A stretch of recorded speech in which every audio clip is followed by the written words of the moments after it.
আজকে একটা রান্না নিয়ে চলে আসলাম। আজকের বাড়ির সবার আবদার ছিল লাল লাল চিকেন আর লাচ্চা। তো চলুন, মাংসটা ম্যারিনেট করে রেখে দিয়েছিলাম, তো ফোড়নে যা যা দেওয়া দিয়ে দিয়েছি। গোটা গরম হলে শুকনো লঙ্কা, তেজপাতা।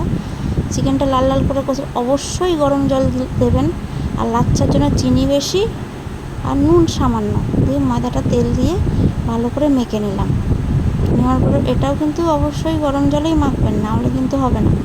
তো গরম জল দিয়ে মেখে নিলাম। মেখে নেওয়ার পরে বেলে এটাও যত পারবেন সরু সরু করে কেটে নেবেন, তাহলে লাচ্চাটা খুব সুন্দর পড়ে।